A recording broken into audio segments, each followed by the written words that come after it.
por encima de leyes de hombres e incluso de la muerte. Creo en Dios, que milagros obra cada día. Si hablamos de esto, me viene a la mente la historia de una monja en cuyo cuerpo, según sus devotos, se manifestó el milagro tras su último aliento. Un cuerpo incorrupto y que, dicen sus devotos, emana olor a flores tras su muerte en 1731. Pero el caso de Sor María de Jesús va mucho más allá por su fascinante biografía documentada y su fama de milagrera antes y después de fallecer. Así fue, y así es, el misterio de la Siervita de la Laguna.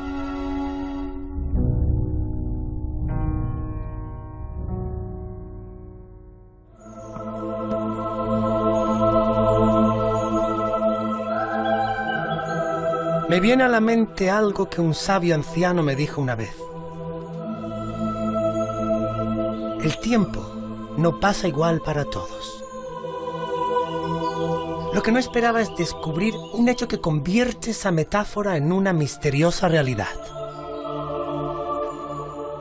El caso de Sor María de Jesús en Tenerife. Pero su cuerpo conservado, por lo que muchas gentes creen un milagro, es solo uno de los prodigios que rodearon su existencia.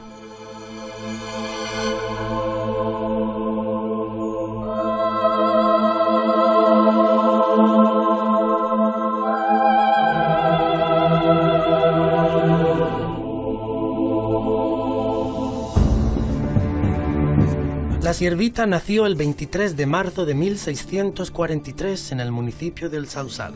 Y según cuentan, ya desde la infancia protagonizó prodigios. Venga a nosotros su reino, hágase su voluntad, en la tierra como en el cielo. Danos hoy nuestro pan de cada día. Ella se escapaba de su casa, iba a la iglesia, entraba, la iglesia estaba abierta y hay allí un niño Jesús que le caía muy bien, o sea, la imagen le encantaba, ¿no? Y hasta el punto que en un momento le dijo, y ella lo contaba y queda recogido en la biografía que hace su superiora y su director espiritual, le dijo, yo me casaré contigo. Amén. En tiempos en que la iglesia estaba cerrada, ella solamente con tocar la puerta, se le abría la puerta de la iglesia de San Pedro en Sausal. Ese niño Jesús, según se cuenta, tomaba forma humana, ¿no? Su padre muere y a su madre le resulta imposible hacerse cargo de ella. Es dada en adopción y acogida por una familia pudiente en la laguna. Más tarde vuelve al seno familiar. Inicialmente ella quería ser carmelita, pero tuvo un sueño premonitorio, en el que ella se veía acudiendo a las catadinas cuidando de una monjita muy anciana. Y esto fue lo que sucedió. Su vocación era poderosa y sus pasos la llevan al convento de Santa Catalina de Siena. Consagra su vida a Dios con una fe incondicional que iría más allá del rezo y el sacrificio. Por ejemplo, el silicio tenía un silicio de rayo que se conserva, que se lo ponía como un corpiño. Después las disciplinas que usaba, que eran como cadenas de animales, para castigar su cuerpo. Después el Vía Crucis que hacían por este claustro con unas cruces de tea.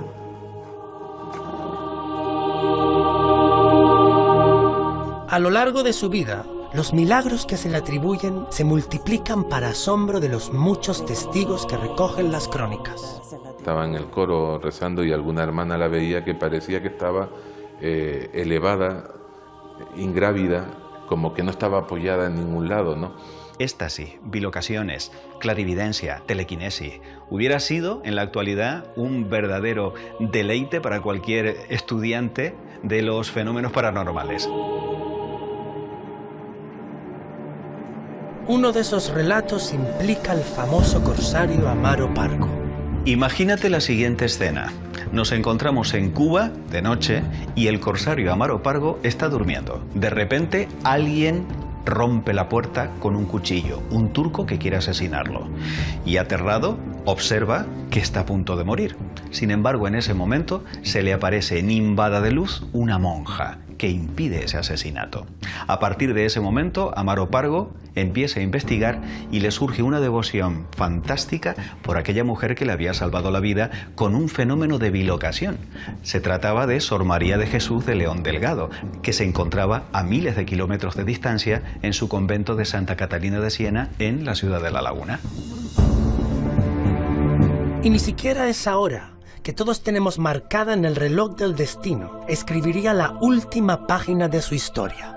En el momento de su muerte, La Laguna llegó al convencimiento de que algo había pasado, que se había muerto Sor María de Jesús, sin que siquiera las monjas del monasterio de Santa Catalina lo supiesen. Ella estuvo como 8 días aletargada. Entonces los niños decían, la santa ha muerto, la santa ha muerto. Tanto así que gritaban y las monjas se dieron cuenta. Entonces su cuerpo fue por los médicos analizado, cortaban con bisturí y el olor es a jazmín. Afirman los creyentes que la muerte nunca es el final. Y desde luego, tampoco pareció que fuera el fin de los supuestos milagros. Al inhumar los restos mortales de la siervita, estaba su cuerpo incorrupto. Estaba incorrupto pero normal, a no ser sus piernas y sus manos, que es las únicas que estaban ya en huesos, ¿no? O sea, lo que descubrieron es extraordinario. La ciencia sostiene que ciertas condiciones ambientales pueden causar incorruptibilidad cadavérica. Un cuerpo puede quedar incorrupto si tiene unas condiciones de humedad constante, humedad relativa, temperatura en torno a los, más bien baja, pero también constante, y una baja luminosidad. Eso favorece que se produzca un proceso de conservación, porque no hay mucha alteración de la flora bacteriana anaeróbica que hay en el cadáver, y que la putrefacción se pare. Pero lo cierto es que tras la historia de la siervita de Jesús, existe una legión de devotos fervorosos que creen firmemente en el milagro y en un hecho incontestable, una vida y una obra fascinante que perdurará en el tiempo. Es un hecho probado que la fe, además de mover montañas, puede mover a miles de personas. Pero, doctor William, ¿el caso en particular de la siervita está especialmente documentado? Existen muchos escritos de la misma época que relatan los supuestos prodigios. Los relatos más insólitos los avala su priora en el convento. Si mintiera, como religiosa sabría que cometía un grave pecado, pero investiga Roma tales prodigios. De hecho, en el Vaticano se estudian cerca de 1200 supuestos milagros atribuidos a la siervita. Entiendo que muchos después de su muerte. En vida se habló de levitaciones, clarividencias o bilocaciones inexplicables. Respeto cualquier credo, aunque yo prefiero hechos que cuenten con pruebas más terrenales.